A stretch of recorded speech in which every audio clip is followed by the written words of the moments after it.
Boa tarde, eu sou defensora pública de direitos humanos do Estado da Bahia. Meu nome é Fabiana Miranda.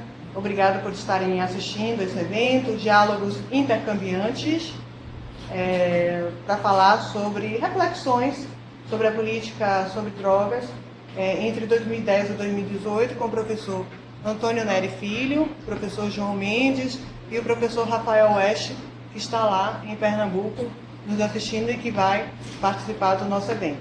Então vamos começar. Professor Antônio Neri. Então, obrigado, professora Fabiana Miranda, Almeida Miranda, seu nome completo.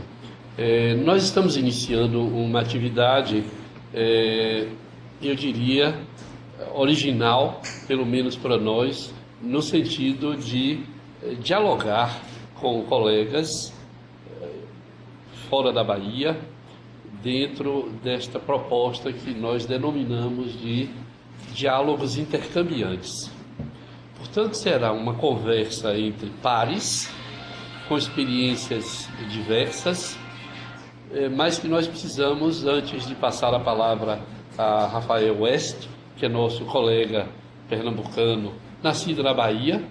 Você não escapa mais, porque você me disse que nasceu na Bahia, mas é pernambucano, não tem saída. Nós vamos conversar com o Rafael durante esses próximos 60 minutos, uma hora, ouvi-lo, fazer perguntas, enfim, ampliar nosso horizonte. Mas em 2 minutos eu queria agradecer à Defensoria Pública, na pessoa da doutora Fabiana Almeida, que nos abriu as portas da Defensoria numa parceria que eu dizia há pouco, permitirá uma terceira via, porque os intercambiantes Bahia, que é um grupo de pessoas que fazem parte, um grupo que faz parte dos intercambiantes Brasil, aí sim, nós somos hoje 200 pessoas nas mais diversas regiões do Brasil, ligados por esta tecnologia extraordinária que é o WhatsApp por enquanto. Nós temos já um blog, nós pretendemos então sustentar esse diálogos intercambiantes como uma das atividades dos intercambiantes Bahia, parte, repito, dos intercambiantes Brasil.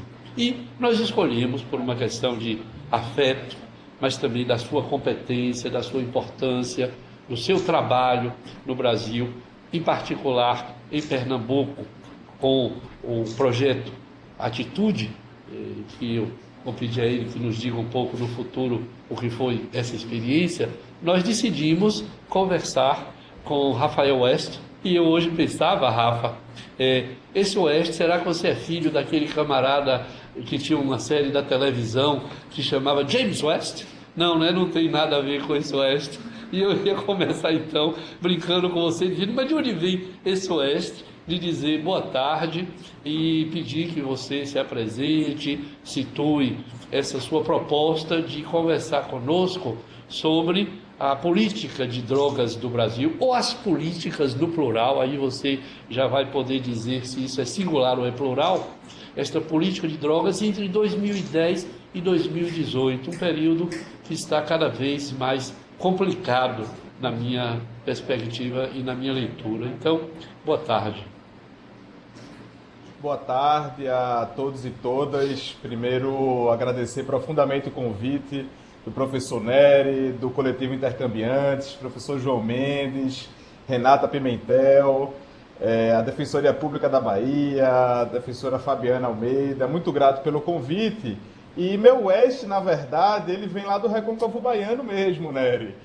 As origens antes do Recôncavo Baiano não são um pouco desconhecidas. Então, minha origem é baiana, é sempre uma honra fazer uma interlocução com meus conterrâneos, embora eu me sinta pernambucano.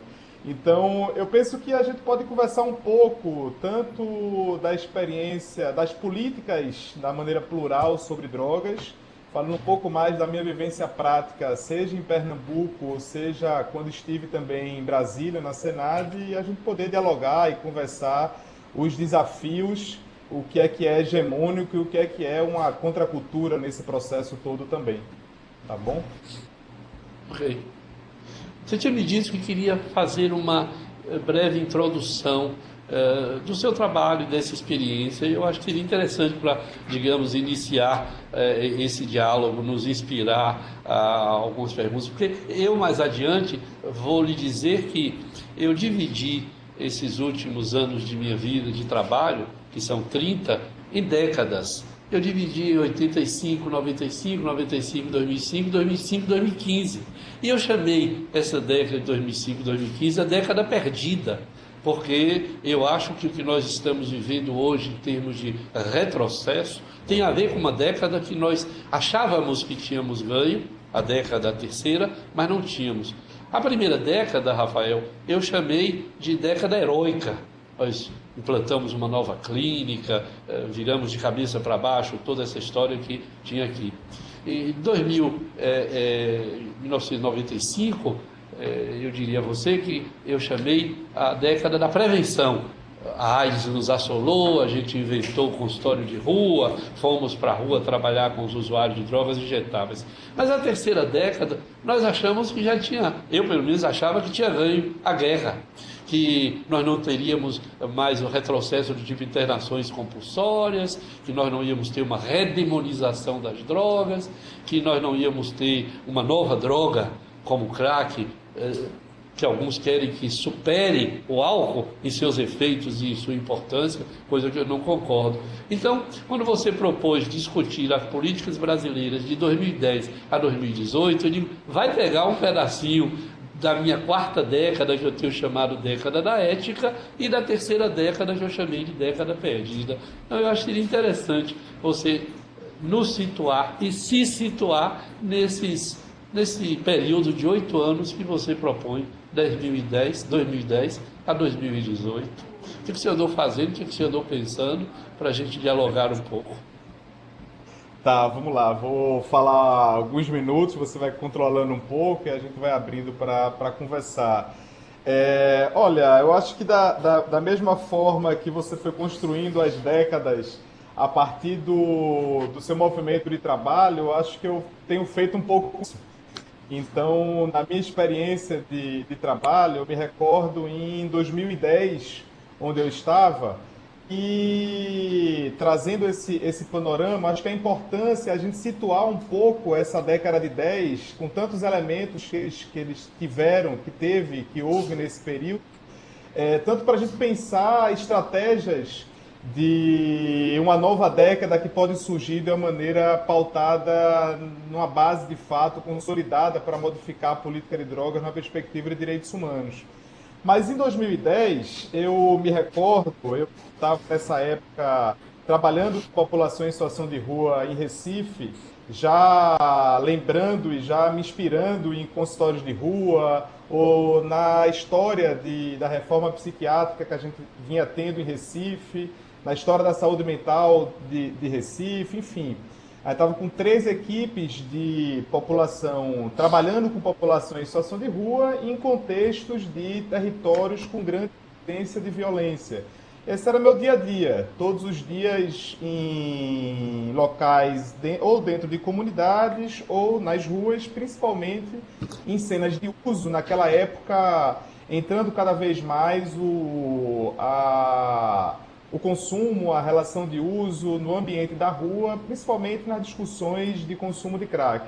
Então, eu acho que quando me deparo, já vindo da saúde mental, ou já vindo de outras discussões no campo, e me deparo com um dia a dia de trabalho, no ambiente de muita situação de exclusão social, de pobreza, de violência, de uma lógica de mercado de drogas e de violência sistêmica na relação com a polícia muito forte, em territórios específicos, e então tudo isso me fez já pensar no ano de 2010 e fazendo já uma análise dessa década de 10, de que a gente não havia superado o modelo instituído de guerra às drogas, né? A gente ainda não havia, que você pode considerar como uma década perdida, mas a gente não havia de fato superado olhando para tudo aquilo, aquele modelo de guerra às drogas, do ex-presidente Nixon, da década de 70, que um mundo sem drogas, que o uso de drogas é tão perigoso que tem que haver uma tolerância zero e que a gente tem que colocar a segurança pública para prender, para erradicar plantações, porque a gente não tem nenhuma tolerância em relação ao consumo de psicoativos e justifica qualquer outro tipo de metodologia para desenvolver, para focar na abstinência das pessoas. Então, o foco é a abstinência, o foco é acabar completamente com o uso e com as drogas e não um foco nas pessoas. Então, isso justifica os manicômios, justifica internação compulsória, justifica qualquer método que faça com que as pessoas parem de usar drogas, entendendo que ela é extremamente perigosa e serve até uma conversão religiosa, uma catequese religiosa compulsória ou coisas do tipo, porque a ideia de guerra às drogas lá da década de 70 traz como um perigo tão grande que a gente tem que ter tolerância zero. Então, eu entendo que já em 2010, eu acho que todo esse percurso dessa década, o modelo hegemônico, o modelo estrutural da política sobre drogas está nesse parâmetro, está dentro desse paradigma. Por mais que houvesse, por alguns, algum otimismo de uma mudança da 11.343, de 2006, de tirar o usuário como privação de liberdade, já em 2010 já se percebia que não haveria grandes mudanças positivas ou profundas nesse tema, além do abismo que é a necessidade de uma reforma profunda na segurança pública e que isso atravessa diretamente a política sobre drogas nesse contexto, você via que o resultado cada vez mais é um aumento do encarceramento, um aumento de prisões e que essa não resultava numa redução de violência. Na verdade, um público afetado nesse processo de guerra às drogas, que é um público mais jovem, da juventude, um público da população negra, de periferias, em situação de grande exclusão social, e que tudo isso gera e afeta diretamente essa população. Então, em 2010, e olhando para essa década, a gente já pode entender que esse modelo de guerra às drogas ele está estruturado e consolidado enquanto política hegemônica, enquanto política estrutural, vamos dizer assim, do caminho do Brasil em relação à discussão sobre esse assunto. Do ponto de vista da repressão, temos que acabar com as drogas, do ponto de vista do cuidado com pessoas, o que justifica isso é uma intolerância e uma justificativa de cuidados bastante complicados. Por outro lado, o que eu acho que existe do ponto de vista de uma contracultura, de uma contracorrente ou de uma antítese diante dessa tese que ainda é a base que estrutura a política sobre drogas no país, eu acho que reformas fundamentais que afetaram e afetam ainda diretamente a política sobre drogas. Eu acho que reformas que eu considero como patrimônio público brasileiro nessa discussão, que é o Sistema Único de Saúde, que foi a reforma psiquiátrica e que é a estrutura de saúde mental, que foi passando, dando uma virada de página num determinado momento, que sair do Holocausto brasileiro, toda aquela lógica manicomial. Em 2010, aqui em Recife, a gente ainda estava vivendo o fechamento do Hospital Alberto Maia, com Marcela Lucena, e uma série de violações que a gente vivenciou na história dos manicômios. Então, uma reforma psiquiátrica não estática, que você muda a lei e que em 1 ou 2 anos tudo se torna maravilhoso. A vida real na política pública não é dessa maneira. Então você faz uma reforma, mas a reforma é contínua. A reforma ela não é para cristalizar, né? Eu entendo uma reforma psiquiátrica, uma lógica de mudança de conceito, como um sistema inacabado e inconcluso que precisa dar continuidade na sua criatividade, no seu potencial criativo e nos princípios básicos do que a reforma trouxe no campo da redução de danos, no campo de uma ética de cuidado, no campo do cuidado de liberdade, de uma clínica ampliada, traduzido isso no contexto da política pública. Então, Eu acho que é uma tarefa que, por hora, alguns colegas achavam que já estavam acabado, mas por ter feito a reforma, mas eu não acho que a reforma ela estava em curso e ela está em curso. Né? Ela é inacabada e inconclusa no seu processo.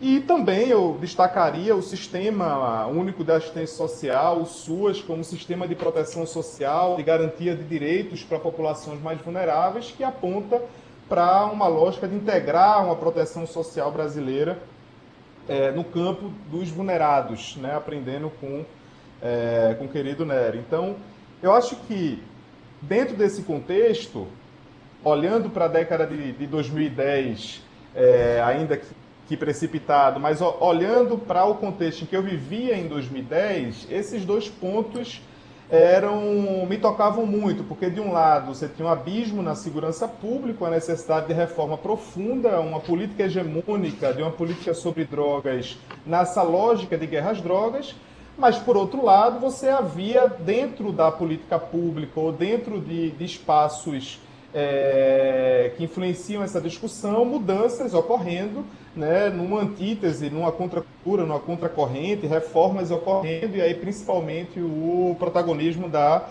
saúde mental nesse processo. Então, em Recife, nos territórios em que a gente estava trabalhando em 2010, uma das coisas em que já era intuitivamente para nós de que as drogas não era a causa da violência, hoje observando para pesquisas que a gente tem feito aqui na UFPE sobre mercados de drogas, né, de que você não precisa nem ir para a Europa para saber que tem um consumo de drogas elevado, mas tem uma taxa baixíssima de violência.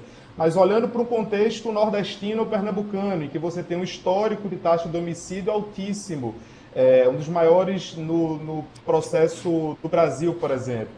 Você tem mercados de drogas na classe média, que são mercados de drogas fechados, que você tem entregas específicas e que não necessariamente você praticamente passa uma vida usando drogas nesse mercado, com pouquíssimo contato com violência ou com pouquíssimo, praticamente sem contato com arma de fogo.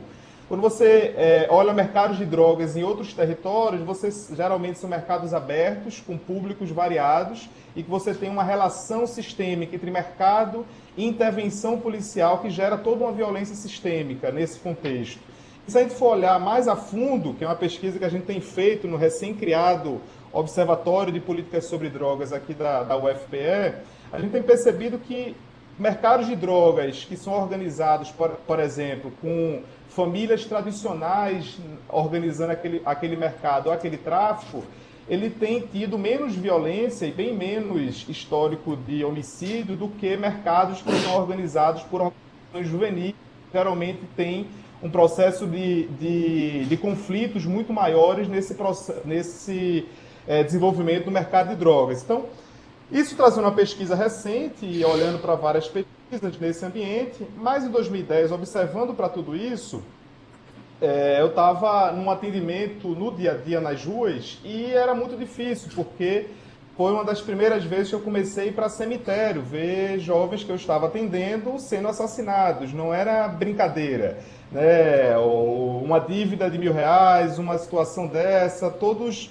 Era recorrente ter algo nesse sentido e que, por mais, de alguma maneira, se a gente pensar da causa de morte que justificou várias intervenções, inclusive o nascimento da redução de danos, né, enquanto a questão da overdose na Europa, de alguma maneira, estava me deparando com causa de morte de homicídio no contexto de consumo de drogas, de uma relação sistêmica de violência, né? Então, isso para mim, no dia a dia, trabalhando com todos esses elementos de entender que estava situado na política sobre drogas, foi quando um caso emblemático que mexeu muito, não só comigo, mas com a opinião pública e a imprensa pernambucana. Foi um jovem que a gente começou a atender, né, e a gente passou a ser praticamente uma equipe de redutores de danos nas ruas e trabalhando com esse público. O jovem foi uma grande repercussão na mídia, tinha sido acorrentado pela mãe, a mãe pediu várias ajudas para prefeito, governador na época, etc. E esse jovem, na verdade, após o encaminhamento, foi para um acolhimento, passou pelo CAPS-AD, depois foi para uma comunidade terapêutica na época, etc. Ele foi assassinado no Dia das Mães, em maio de 2010. E isso gerou uma repercussão na mídia muito grande, né? Um caso emblemático, e gerou um movimento para dentro de Pernambuco do governo do estado gerar algum tipo de plano e de resposta a essa situação que já vinha há muitos meses, toda essa coisa da midiática, toda essa coisa do pavor, toda essa história da mídia cobrindo em relação a esse tema. E isso gerou, na verdade, ainda naquele mês de maio, uma turbulência muito grande e fez com que o governador, na época, pedisse apoio ao ex-presidente Lula, na época presidente da República, para ajudar nesse tema. Em Brasília, e aí eu comecei a participar de algumas discussões de gestão, que não era minha prática era muito no cotidiano da rua. E aí teve uma coisa curiosa, que aí em Brasília o ex-presidente, o presidente Lula, já colocando Lula livre, fez uma inauguração, na realidade pediu para antecipar o lançamento de um plano, que foi no dia 20 de maio, Plano Nacional Integrado de Enfrentamento ao Crack e Outras Drogas, e em seguida, 26 de maio, foi quando foi lançado o plano no estado de Pernambuco. E aí acabou que eu fui muito consultado naquela época dentro do governo para saber o que é que se poderia fazer, e a gente foi construindo pensamentos e ações daquilo que estava vindo na demanda da rua. Então, não tinha algo elaborado ou já estruturado, mas sabíamos que estavam com o princípio da reforma psiquiátrica, sabíamos que queríamos uma base de direitos humanos, a gente fazia parte da Secretaria de Direitos Humanos e Assistência Social, então a saúde mental e direitos humanos foi pensando e foi trabalhando junto com as demandas que vinham. Então a gente criou um primeiro centro aberto no centro da cidade, com o intuito de ser um espaço aberto, um espaço flexível, um espaço onde as pessoas podiam ir sem necessidade de fazer uma anamnese, sem documentação ou sem nenhum tipo de construção de um projeto terapêutico a princípio, simplesmente poder ir, estar, conversar, dialogar e ser um espaço aberto. A partir daí, a gente começou a princípio, ter uma série de questões, porque a gente falava que era baixa exigência, né, e sempre trouxe esse princípio, mas também não era sem nenhuma exigência.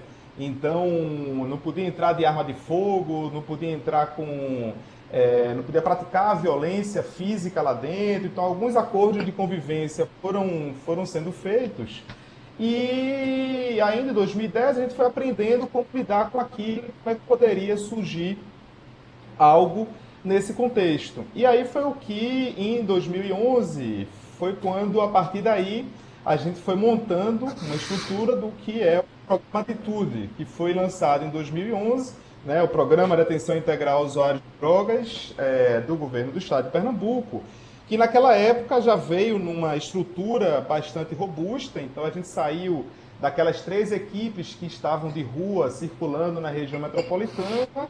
Em 2010 tivemos 2, 3 centros para começar, e aí se tornou uma estrutura maior em 2011, com em torno de 10 casas de funcionamento 24 horas e várias casas menores de aluguel social e república e equipes de rua. Então, uma estrutura que conseguia alcançar na região metropolitana e parte do interior em torno de 500, 600 pessoas por semana. Então, a gente veio nessa lógica de redução de danos, de garantia de direitos humanos, numa interação com a saúde mental, muito no intuito de complementar e de também ter um público-alvo que seria aquelas pessoas ameaçadas de morte. Ou seja, 30%, 40% das pessoas que chegavam, elas já haviam sofrido tentativa de homicídio. Então, além da questão do cuidado com pessoas, de inclusão social, de inclusão produtiva, de pensar uma série de questões, você tinha o que a gente chama, e eu ainda chamo hoje, de uma redução de danos da guerra às drogas. Então, a proteção à vida estava se dando muito mais de forma visceral conosco naquele contexto, e a necessidade de uma pessoa ameaçada de morte sair do seu contexto local provisoriamente, mesmo que isso não seja o princípio básico da matricialidade sociofamiliar do SUS e do SUAS, mas como proteção à vida era algo em que a gente ia encarando como necessário. Então, no início foi muito difícil, foi muito complicado, as pessoas chegavam ameaçadas, chegavam sangrando, chegavam com um tiro na perna, com facada, com uma série de coisas, situações muito difíceis quando a gente estava lidando com baixa exigência, quando a gente estava lidando no encontro entre pessoas, mas um grupo foi se formando muito legal, muito bacana. Valdo Melo ajudou muito nas supervisões, Naide, Renato, uma série de pessoas intercambiantes, Melissa Azevedo, Marcela Lucena, etc., que puderam estar sempre junto, pensando junto como ofertar um cuidado que também havia apontado para uma discussão de proteger vidas e de pensar outras alternativas diante disso. Eu acho que no decorrer do Atitude, a gente se depara também, pensando, olhando na minha prática, a partir de Recife, de Pernambuco, ainda em 2012, olhando para a política brasileira, uma revisão desse plano federal, né, inaugurado em maio de 2010 pelo presidente Lula, e resgatado e trazido outras características também, maior investimento financeiro, o programa Crack é Possível Vencer. Acho que isso, o programa, ele retroalimentou muito essa lógica de guerra às drogas, então ele trouxe referências muito complicadas nesse ponto de vista e acabou retroalimentando essa lógica. Acho que foi uma perda de oportunidade muito grande nesse momento, mas, por outro lado, considerando que esse era um processo hegemônico já da política de guerra às drogas, não interferiu nisso, mas investiu em algumas áreas de saúde mental e da assistência social e teve alguma importância, mas eu entendo como ter perdido uma grande oportunidade de, pelo menos, mexer nessa reforma na política sobre drogas. E aí, ao longo dos anos, eu acho que dá para perceber essa antítese ou essa contracultura, esse movimento que está sempre indo, mesmo numa situação de construções em âmbitos diferentes. Então, o programa Atitude, eu estou falando de uma experiência local, mas as estruturas de saúde mental, a reforma psiquiátrica, etc., todas as mudanças, mas o próprio ponto de encontro aí em Salvador, que vinha de alguma maneira tentando trazer uma outra lógica para a discussão do tema. Em 2014, o programa de Braços Abertos em São Paulo, então os governos locais, de alguma maneira, trazendo outras perspectivas para lidar, fortalecer tanto as estruturas já montadas, na minha opinião, como a reforma psiquiátrica, os princípios da saúde mental, os princípios da garantia de direitos humanos, mas trazendo novas versões, entendendo que a forma ela é contínua, ela é criativa, então cada vez ela pode ficar estática no modelo apenas da estrutura do serviço, precisa cada vez mais ter o potencial criativo de metodologia, de interação, de interatividade. Então, acho que os governos locais foram tentando coisas como essa, seja do ponto de encontro, seja do de braço aberto, seja um pouco depois, ainda com o que a gente poderia chamar de contracultura dentro da cidade, em Brasília, em Fortaleza, em Palmas, em João Pessoa. Acho que nessa década, mais na frente, e olhando os movimentos sociais, tantos movimentos sociais aí entrando além dos governos, mas os movimentos sociais presentes, que já tiveram há mais décadas, como a Borda, Reduc, mas também foi uma década que surge outros movimentos, né, de integração de pautas. Acho que a Frente Nacional Drogas e Direitos Humanos, o coletivo vindo muito forte da saúde mental e de forma ampla em vários estados, foi possível observar. Eu acho que o movimento popular, que algumas pessoas têm algumas críticas ali ocular das marchas da maconha, eu acho que foi uma década em que as marchas da maconha tomaram muita força. É um movimento popular falando de um tema, tentando trazer uma outra lógica que tem atraído milhares de pessoas nas ruas. Isso não é tão comum quando a gente fala de um movimento popular em relação à política sobre drogas. Eu acho que o próprio processo de cannabis medicinal nessa década, seja pelas mudanças internacionais no tema, seja pela mudança nos Estados Unidos, trouxe uma referência, talvez, de trazer os benefícios de uma droga ilícita.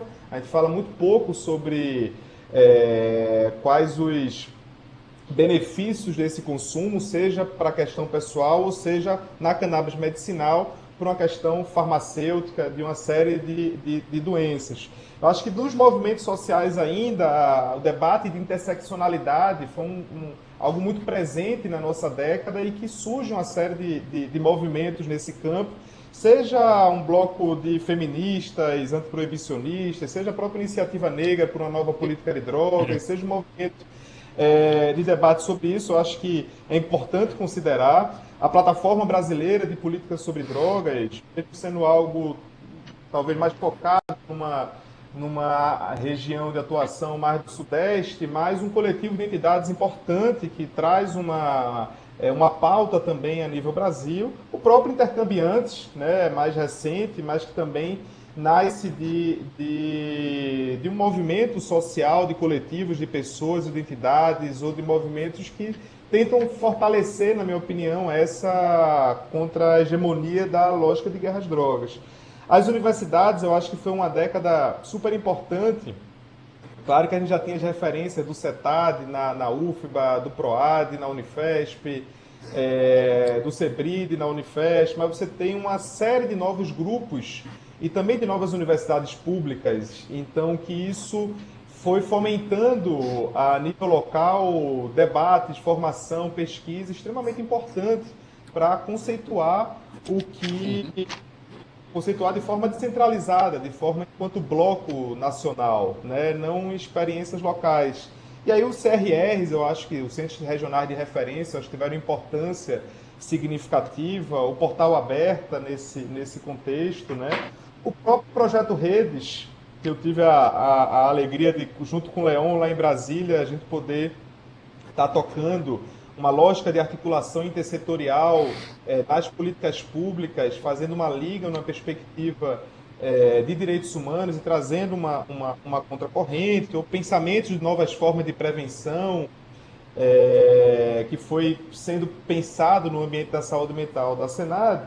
Eu acho que todas essas questões nos colocam como áreas importantes que foram sendo, para a gente não negligenciar ou não dar o devido valor de áreas importantes que foram nascendo, que foram surgindo e que foram trazendo sua contribuição numa tentativa de mudança dessa política hegemônica de guerra às drogas. E aí a gente tem o golpe, né, na minha opinião, um golpe que ocorreu no Brasil e que houve em 2016 e que agora, já em 2018, retrocessos dessa área que eu diria que que não é a área hegemônica da política sobre drogas, mas de uma área que vai sendo afetada no momento que você fere um processo de democracia e de opiniões diferentes e de movimentos diferentes nas políticas públicas. Então, retrocesso na saúde mental, retrocesso na política sobre drogas. E nesse campo, eu acho que nos dá uma certa angústia, né? Eu diria de sentir saudades de um futuro que ainda não aconteceu. Eu acho que tem um pouco dessa ansiedade ou dessa necessidade de fazer justiça e de fazer garantir bases mínimas de direitos humanos para populações tão vulneráveis e para o país, que o que me coloca para pensar é que, primeiro, a gente precisa de uma profunda reforma na segurança pública e no sistema de justiça criminal, ao meu ver. Eu acho que não ter feito uma reforma na segurança pública no país travou e não foi possível levantar uma discussão mais aberta e mais progressista no campo de política de drogas. Eu acho que além de uma mudança pontual de uma lei, Acredito que é uma reforma mais profunda nesse tema e que eu vejo que a gente tem cada vez mais necessidade de espaços de diálogo como esse, para que a gente não sinta também que todo esse esforço de movimentos sociais, universidades, alguns governos locais, alguma área de resistência dentro do governo federal, todo esse movimento, que eu acho que foi muito esforço de muita gente, ele não caia num descrédito e termine e seja simplesmente diluído. Eu imagino que a gente tem cada vez mais ter uma integração de todos esses movimentos, de todos esses espaços possíveis, principalmente num momento como esse, em que cada vez mais uma democracia abalada e retrocessos profundos acontecendo. E dentro disso, acho que nessa interação e nessa integração é onde a gente pode resultar, mesmo que não traga grandes formas profundas, mas manter vivo uma narrativa, manter vivo uma antítese desse processo tão violento e violador, numa perspectiva e no foco na ética, bioética e nos direitos humanos. Eu acho que é um pouco isso que eu posso contribuir e a gente dialogar mais nesse tempo. Obrigado pela atenção. Você traz inúmeras questões, muitas. Eu anotei algumas, eu vou apenas começar pela última, quando você diz saudade de um futuro que não chegou, acho que foi isso que você disse. E me lembrou Saramago, quando perguntaram a ele se ele tinha medo da morte, ele respondeu que não, o que ele experimentava era uma saudade antecipada. E até hoje tem muita gente pensando o que ele quis dizer com isso. Mas outro dia eu pensava que meu neto tem 8 anos e minha neta tem 12, e eu tenho 73 anos e 11 meses, né? Faço questão de dizer. Então eu pensei nessa saudade antecipada. Eu disse, eu acho que eu começo a sentir uma saudade dos meus netos quando tiverem 25 anos e eu não estarei com eles mais. Então eu compreendo isso que Saramago chamou dessa saudade antecipada. Mas eu queria lembrar às pessoas que estão acompanhando essa conversa nossa, que podem encaminhar as dúvidas ou contribuições para a nossa página do Facebook, que é o Coletivo Intercambiantes Brasil. E Renatinha aqui, então, recebe as contribuições e as perguntas e pode levar para você dialogando.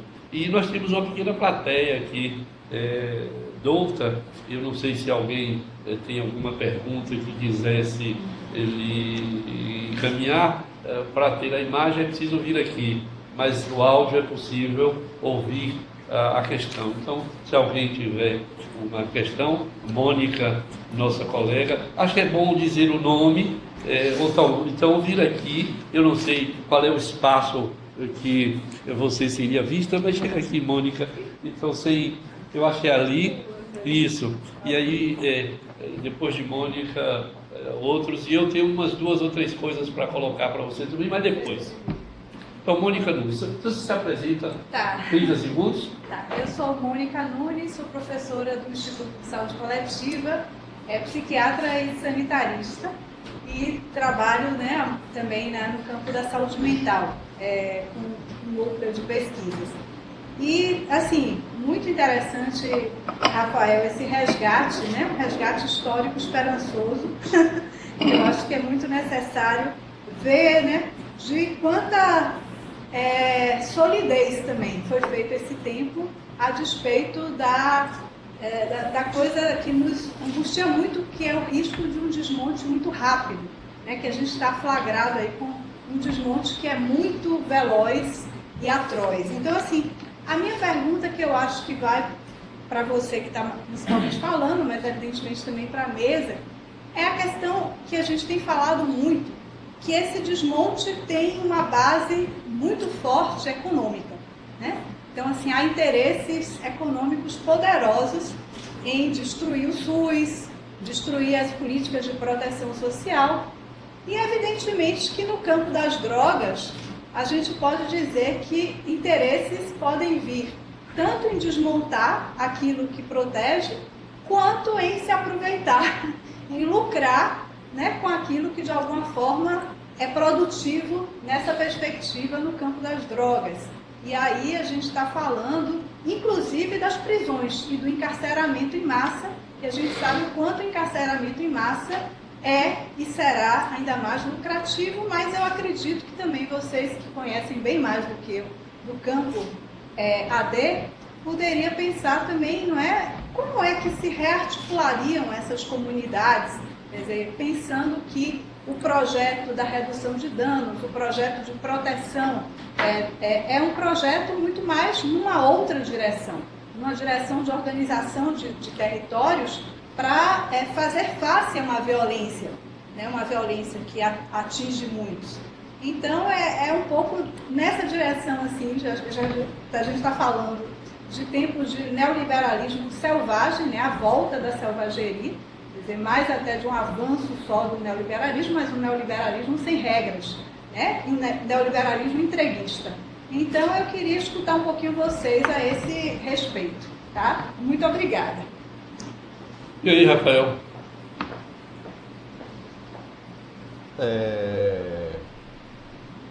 Tem mais alguma pergunta? Posso falando? Tem mais alguém aqui? Tem, por favor. Tem outra questão aqui para você.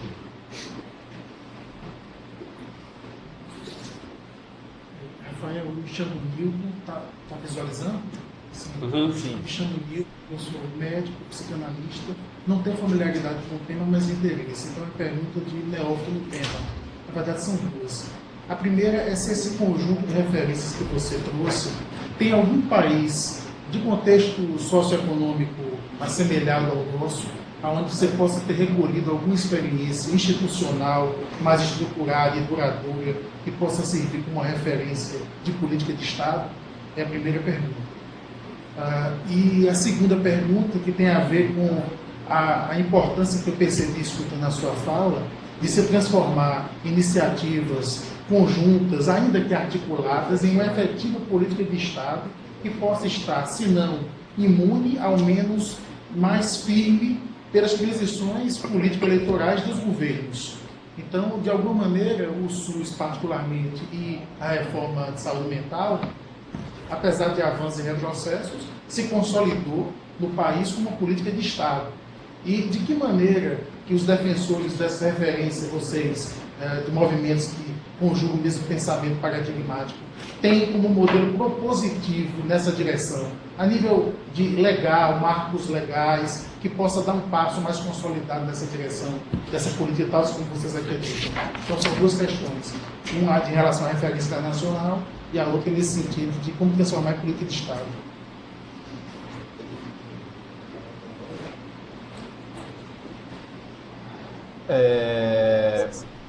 Bom, muito bom as perguntas e desafio de responder tanto da doutora Mônica quanto de Nilton. Eu acho que a gente passa, de fato, por um momento muito complicado e que a gente tem muitas dúvidas do que é que vai vir nos próximos meses ou nos próximos anos a curto prazo. Acho que o interesse econômico, como a doutora Mônica estava falando, de desmontar para lucrar, tudo isso está em jogo, seja do ponto de vista de legalização ou de modelo de legalização, por exemplo, em relação à maconha, seja do ponto de vista de privatização dos presídios. Você vem numa narrativa de que é melhor privatizar porque a privatização é o melhor caminho, mas na verdade você tem vários relatos da lógica de privatização que praticamente gerou uma lógica de trabalho escravo e de um lucro permanente do Estado em torno desse processo de privatização dos presídios. E o quanto a questão de acabar com o Sistema Único de Saúde, do quanto a lógica dos planos de saúde vem ocupando para trazer uma nova agenda na saúde pública brasileira.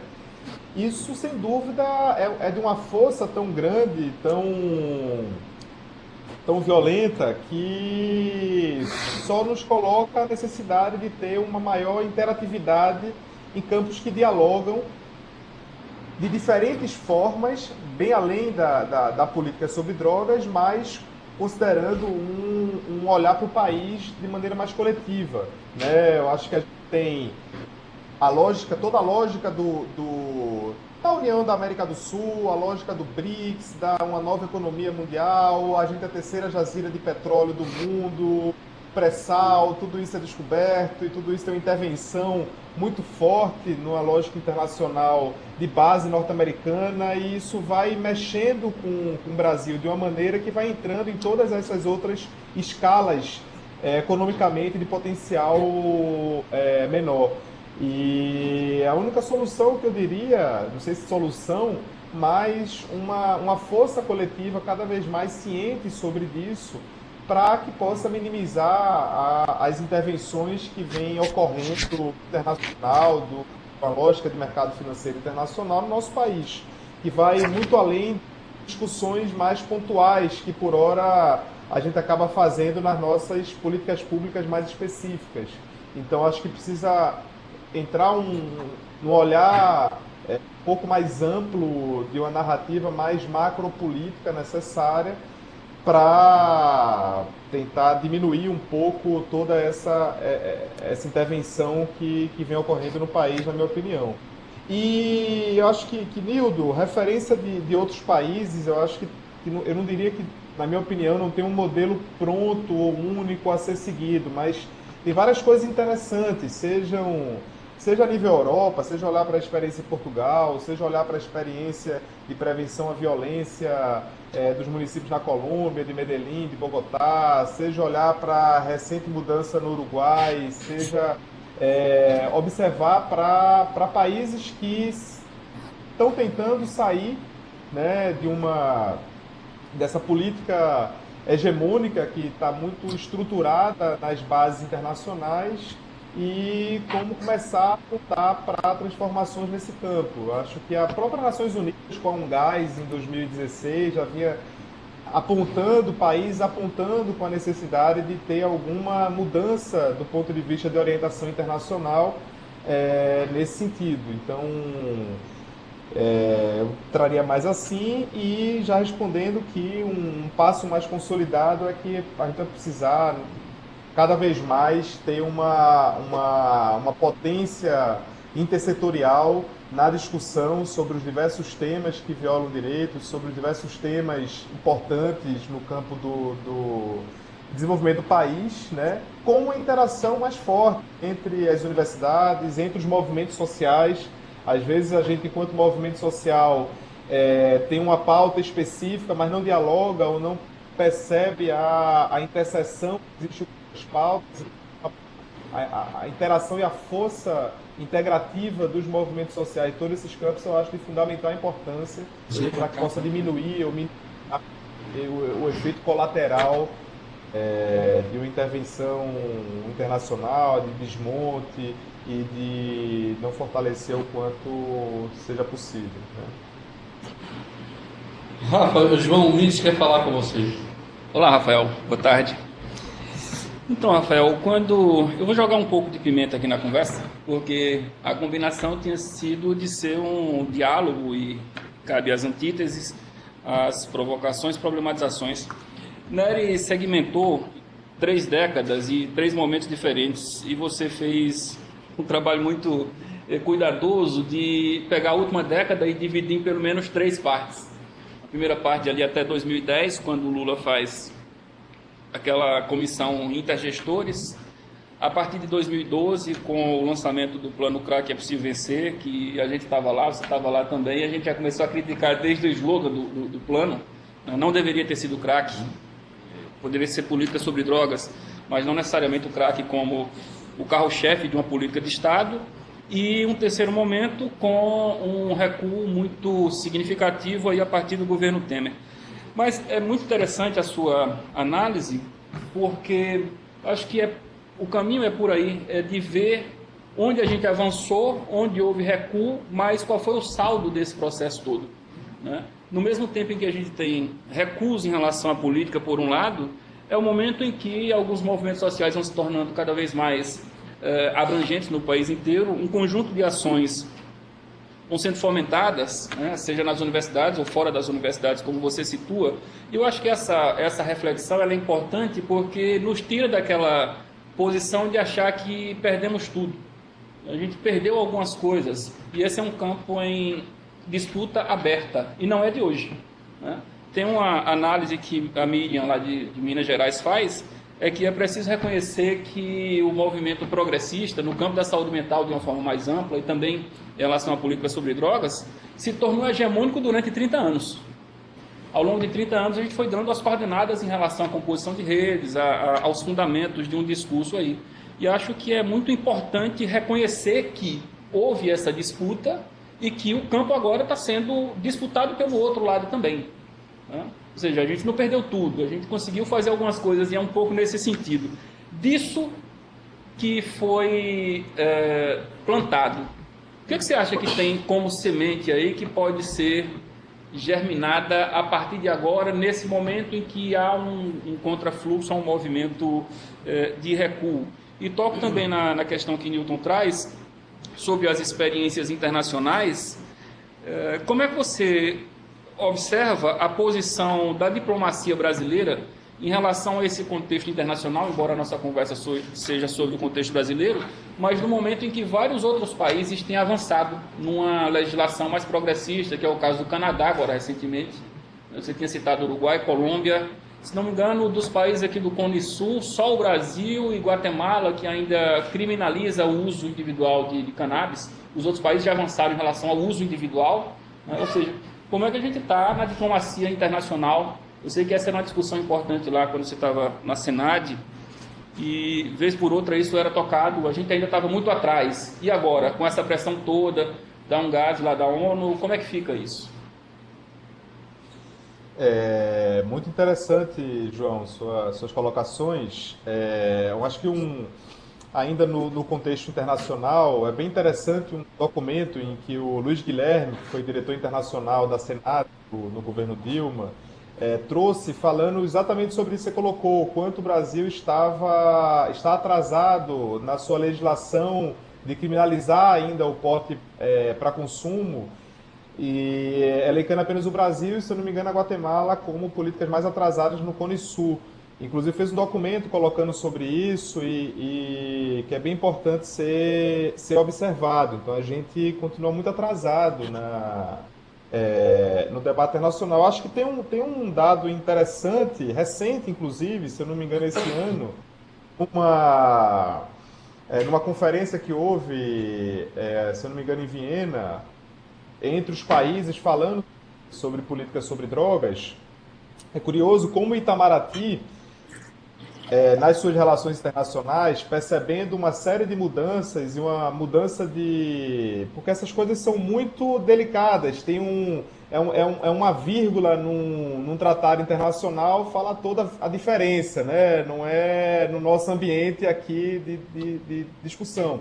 Mas, para se ter uma ideia, esse ano, na discussão de políticas sobre drogas, o próprio secretário, eu fiquei sabendo por algumas fontes que estavam lá, o secretário nacional de políticas sobre drogas não foi autorizado pelo Itamaraty a apresentar as mudanças que houveram na saúde mental e na política sobre drogas desse ano. Então, considerando que eram retrocessos e que o Brasil não se posicionava assim nas suas relações internacionais dessa maneira. Então, a informação que me chegou era que nem o próprio secretário nacional de política sobre drogas podia afirmar tamanho retrocesso que estava acontecendo no Brasil perante a posição de Itamaraty. Então, para você ver... Só uma brincadeira, Rafael. Você sabe quem é o secretário da vez? Porque tem mudado a cada mudança de roupa do presidente. Quem é o secretário dessa vez agora? Já é bem o terceiro ou quarto? É o momento o Humberto Viana. Não sei se já mudou também. Eu sei que ele foi a situação que ocorreu nessa reunião. Agora, o atual secretário, não sei. É um anônimo, ninguém conhece o cara. Então, esse ocorreu com o Humberto Viana, que eu vou ter que confessar que ele é pernambucano, né? Mas ocorreu nisso na reunião internacional, e que você percebe o quanto o próprio Itamaraty já vinha nos tratados internacionais ou no campo da saúde mental, tentando trazer uma outra referência de políticas sobre drogas. Na UNGAS, o Brasil trouxe uma narrativa importante, né, trazendo um bloco mais progressista O próprio Eduardo Ribeiro, aí de Salvador, nas prévias da Ungás, pôde trazer a discussão sobre racismo numa pré-conferência em Viena, que foi bastante significativo para os países que estavam discutindo naquele momento. Então, eu acho que o Brasil ele tinha alguma posição interessante a nível internacional, embora precisasse ainda fazer reformas profundas nesse tema no âmbito interno. E do ponto de vista do saldo, voltando à primeira pergunta, eu acho que todos nós ficamos muito preocupados com, além de tudo que tem ocorrido no país, e com a possibilidade de cada vez mais um desmonte mais grave a cada tempo que se passa, mas há uma certa tristeza dos nossos pares ou uma certa angústia. Isso gera uma angústia paralisante, vamos dizer assim.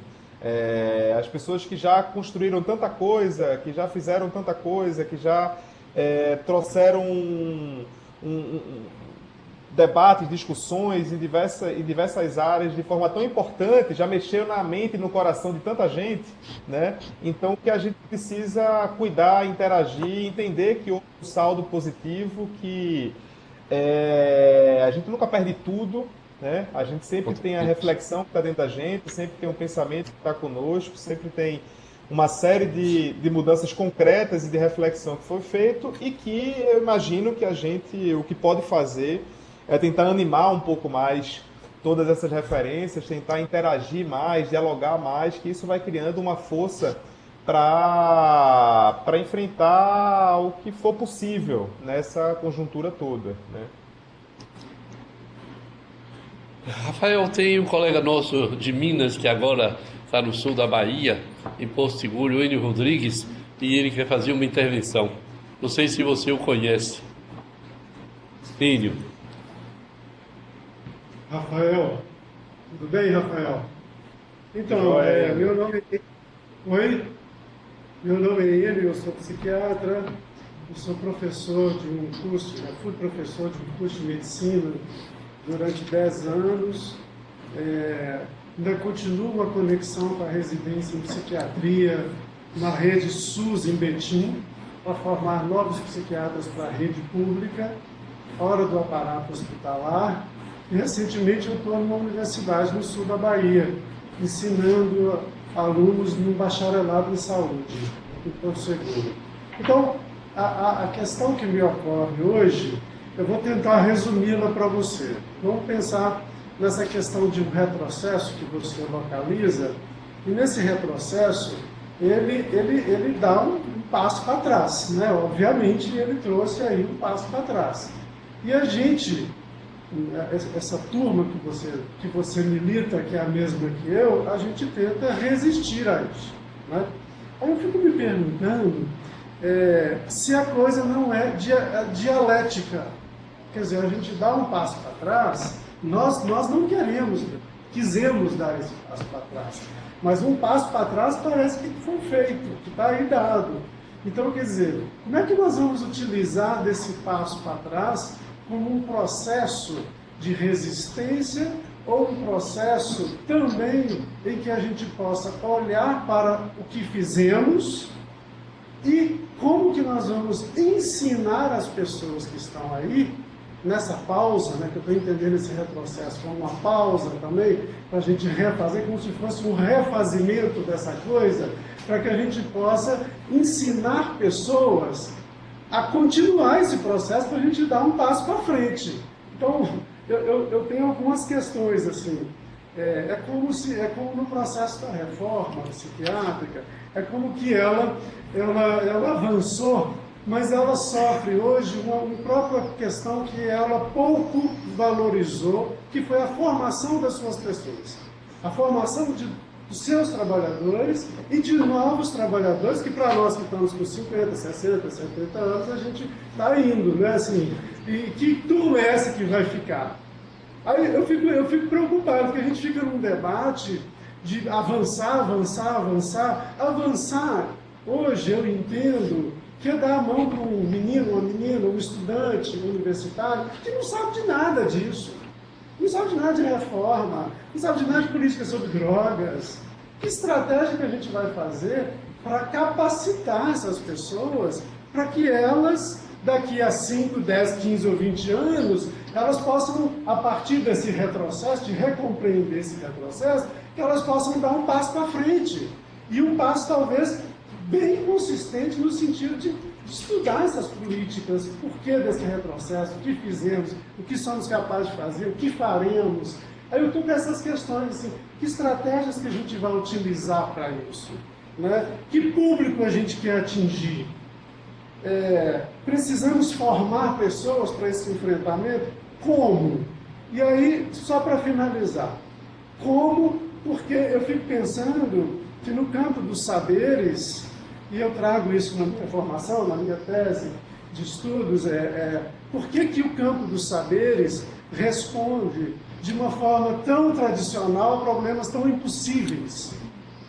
Problemas tão desafiadores como o problema da questão de uso de droga, a psicose. Hoje o sujeito é psicótico e fuma uma maconha ou bebe, não cabe no CAPS-AD. Ou, e vice-versa. Então tem aí uma turma de gente, de usuários, que eu considero aí dessa ordem da insuportabilidade, que eles não desafiam só a instituição, CAPS-AD, hospital, não sei o que não. Desafiam o campo dos saberes. E como que esse campo dos saberes responde a isso? Eu acho que de uma forma muito confortável, a problemas impossíveis. Então, são essas estratégias hoje que eu tento ressignificar esse retrocesso no sentido de compreender tudo isso, criar estratégias para ensinar a sairmos disso. É essa questão que eu queria dialogar com você. E com a mesa aqui, os colegas baianos, que cada dia que passa mais eu amo. Obrigado. É menos mesa e mais um banco de praça. E aí, Rafael? Mas muito interessante, Enio. Me fez lembrar um pouco o Nery, quando estava fazendo um percurso pelo Brasil, pelo Projeto Redes, e falando bastante sobre esse campo. Ele voltou em determinado momento, e vou passar a bola para você também, viu, Nery? E já dizer que o quanto ele estava um pouco surpreso de tanta gente necessitando ainda de um conhecimento mínimo, básico no campo, seja coisas básicas sobre redução de danos, seja sobre saúde mental, etc. E tudo isso, eu lembro dessa fala dele, e eu vejo o tempo inteiro uma nova geração chegando no ambiente, seja enquanto trabalhador, enquanto trabalhadora, ou no campo das políticas públicas de uma maneira geral, sem esse conhecimento do que é que houve, do que é que teve, de qual é a relação sócio-histórica para você chegar até aqui. Então, talvez, eu acho que eu tenho falado e repetido que eu acho que a gente formou muito, fez muito, as universidades brasileiras fizeram muito nesse campo. Acho que muitas áreas fizeram, mas a gente sempre fica com a sensação que pode mais, né? Que deveria ter feito mais. Eu sempre acho que sim, deveríamos ter feito muito mais. Agora, como o termo que Ian usou, refazermos isso, né? Refazemos isso, ou como trazer uma nova geração, novas gerações, porque um pouco daquilo que eu estava falando, uma reforma ela é inacabada e inconclusa, ela está sempre se reformando, na verdade. Ela não é estática, em que finalizou em determinado momento. Ela é contínua porque a sociedade é contínua, contemporânea diante das suas demandas que vão mudando. As estruturas podem até serem montadas, mas a reforma ela continua. E eu acho que ela continua mesmo com um retrocesso, mesmo com um passo atrás, mesmo com um balanço que a gente tem dado de violações nesse momento, mas ela continua, né? Ela continua a ser realizada, e significa o tempo inteiro formar mais gente, isso significa o tempo inteiro estar trazendo novas gerações nessa discussão, e está também aberto a novas ou antigas, ou formas de colocar demandas contemporâneas no momento atual, né? Demandas antigas e também contemporâneas. Então, acho que a gente vai precisar o tempo inteiro, nessa relação intergeracional, tá pautando o que foi conquistado, e tá também abrindo o potencial criativo para novas gerações colocarem também questões que fortaleçam todo esse sistema que a gente está falando aqui. Ô Rafael, eu estava pensando nas coisas que você nos trouxe e as contribuições que foram dadas aqui, e quando eu ouço uma pessoa falar com você, eu vou viajando, fazendo umas conexões, e no final eu não sei mais o que eu pensei, o que eu ouvi, eu sou incapaz de fazer certas perguntas, mas certamente isso produz um efeito em que eu só vou saber depois. Mas, de qualquer sorte, passa por minha cabeça agora, rapidamente, a questão é a seguinte. Em 1985, eu comecei a me interessar pelo Conselho Federal de Entorpecentes, chamava assim naquela época, o CONFEM. E até 1985, o Brasil vivia num silêncio absoluto, nacional e internacionalmente, com relação às questões de álcool e outras drogas. O álcool era um problema do Ministério da Saúde. Você não tinha nascido ainda, e teve um programa chamado Pronal, que ninguém nunca mais ouviu falar, que se gastou um dinheirão para organizar esse programa nacional. É um pouco o combate ao crack. Fizeram um Pronal, que era o combate ao álcool. Muita gente falou disso e desapareceu. E o Brasil ficou, de 1976 até 2006, 30 anos, regido por uma lei, que nós não temos tempo de discutir aqui, mas uma lei absolutamente, eu diria, fora dos nossos propósitos. Ela atendia essa lei aos propósitos daquela época, criada em 76 por um grupo de 18 juristas. Não tinha psicólogo, não tinha psiquiatra, não tinha assistente social, não tinha antropólogo. Foram juristas que fizeram uma lei apoiada na lei penal. Usar droga era um crime e o sujeito ou era traficante ou era doente. Fazia-se uma perícia, se escolhia para que lado o miserável ia. Ou vai para a cadeia ou vai para o manicômio judiciário. Estávamos aí. Quando Técio Lins e Silva, o jurista do Rio de Janeiro, assume o Conselho Federal e produz uma grande transformação, inclusive escrevendo, coisa que não se fala mais, uma política para drogas no Brasil. Isso em 1987, 1989. Essa proposta do CONFEN naquela época desaparece.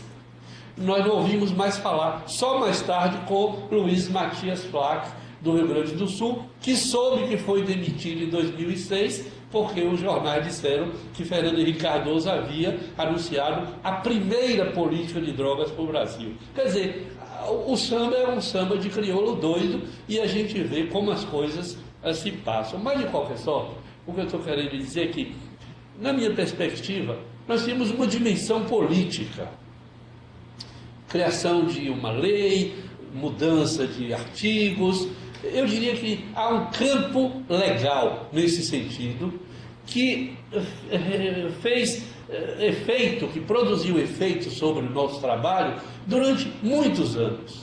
E, do outro lado, a saúde, sobretudo representada pelo Ministério da Saúde, numa oposição, eu ousaria dizer assim, a tudo isso que foi da ordem legal, que era o Ministério da Justiça CONFEN, e, do outro lado, o Ministério da Saúde, supostamente tratando das questões de saúde, mas como dois campos antagônicos, que não dialogavam, e entre esses dois campos estava, isso que eu quero chegar, os usuários e seus familiares, que ficaram e continuam até hoje absolutamente distantes, fora, aspas, desse sanduíche, mas não tanto, fora, mas não tropa, porque eles continuam, os usuários que nos interessam, neste sanduíche, mas sem alternativa, sem possibilidade de falar, sem possibilidade de manifestar. Isso que hoje nós temos ouvido muito na Bahia é que nada para nós sem nossa participação.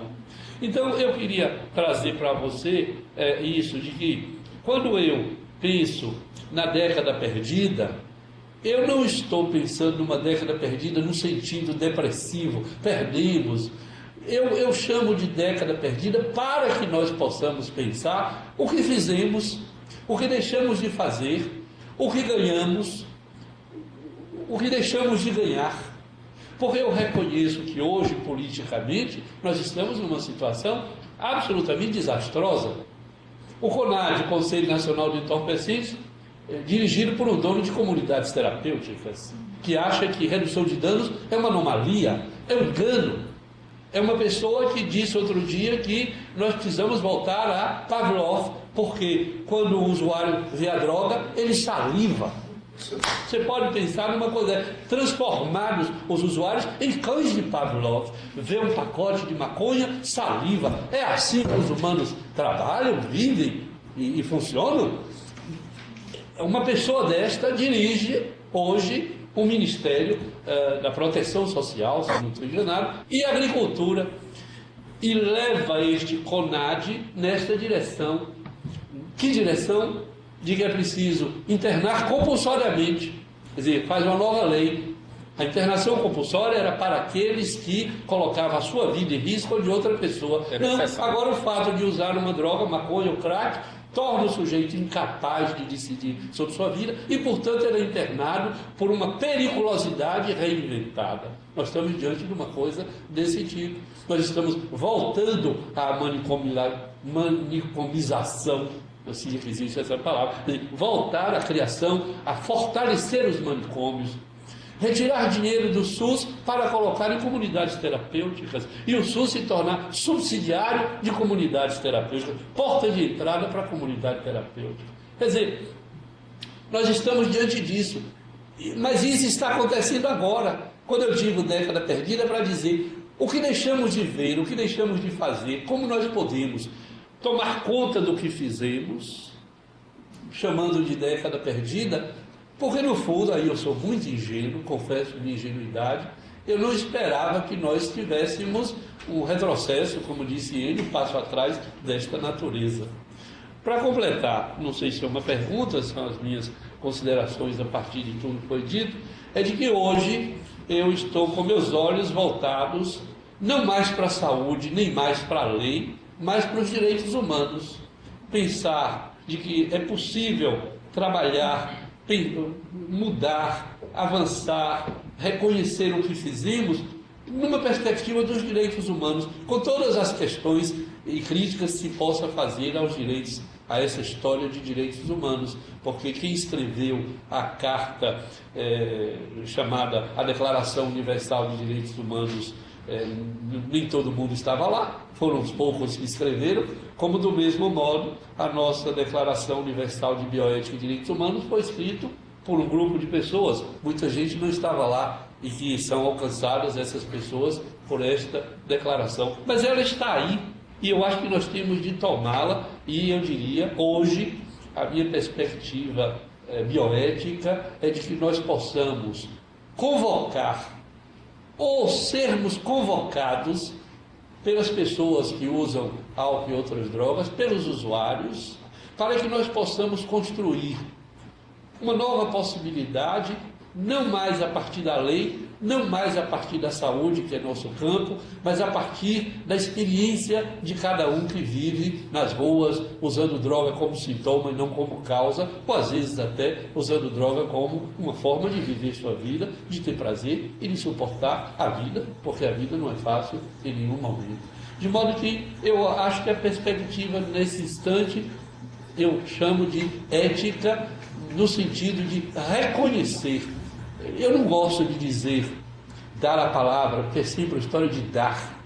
Por isso é que eu tenho pensado que nós precisamos sair dos nossos lugares de conforto, num certo sentido, e ir para as ruas, que é o que a Defensoria Pública da Bahia tem feito, é que nossa proposta de pontos de cidadania fez, que a sua atividade, a atitude fez, nós irmos nos encontrar com as pessoas e reconhecer de fato o seu sofrimento e perguntar a elas, o que podemos fazer juntos. Eu acho que desse modo nós talvez possamos construir alguma coisa que seja nova, mas evidentemente não desprezando de que, apesar disto, nós teremos de pensar na dimensão legal, nós teremos de pensar na dimensão da saúde, mas teremos, a meu ver, de pensar a partir agora das pessoas que expõem diariamente nas cidades pelo Brasil afora o seu sofrimento. Eu não diria o seu fracasso, mas o seu sofrimento, que fica explícito, claro, e aí nós temos o Estado que mata essas pessoas. Eu vou terminar por aí, antes que Renatinha volte aqui, que já acabou o tempo e estamos caminhando para terminar.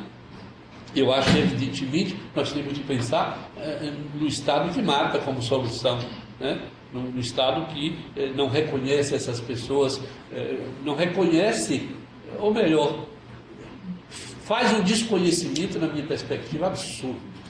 Porque se Kant diz que as coisas têm valor e os humanos têm dignidade, nós não podemos nem dar nem retirar a dignidade dos humanos. Pelo menos nessa perspectiva, de que os humanos têm dignidade. Portanto, não importa onde, nem o que façam, sejam quem for, os humanos terão sempre dignidade. E eu vejo o Estado desconhecendo os humanos nessa dimensão de dignidade e resolvendo, aspas, a questão pela morte, matando as pessoas como se isto fosse uma solução viável. E isso tem que nos produzir uma grande indignação e nós temos de nos colocar junto com essas pessoas, mesmo que isso nos coloque em situação de risco de morte real, trabalhando nas ruas de nossas cidades. Não sei se isso que vem à minha cabeça surge a partir das suas reflexões e dos meus pares, mas de qualquer sorte, como eu sou ingênuo e como eu sou uma pessoa pouco versada em política pública, em leis, eu sou um trabalhador, eu só sei trabalhar, eu só sei ir para a rua, ou então eu só sei perguntar à pessoa: o que você está precisando? Foi assim que o consultório de rua surgiu. A rua estava aí, as pessoas não vinham à rua, eu passava com meu carro pelas ruas, via as pessoas lá e dizia: por que eles não vão ao centro? Aí disse para os meus pais: se eles não vêm, nós vamos. Eu não sei se isso é política, eu não sei se isso é psicanálise, eu não sei se isso é psiquiatria, eu acho que isso é trabalho.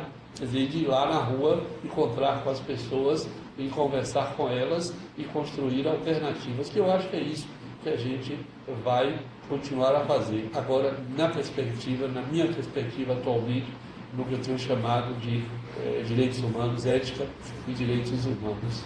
E não é uma pergunta, digamos, eu dizendo uma bobagem, não vou dizer, eu dizendo, é uma diarreia cerebral, que seja, para contribuir um pouco, e é essa posição que eu tenho tido já há muito tempo, mas sobretudo isso tem se cristalizado nos últimos tempos, em que eu tenho dito que as drogas não me interessam.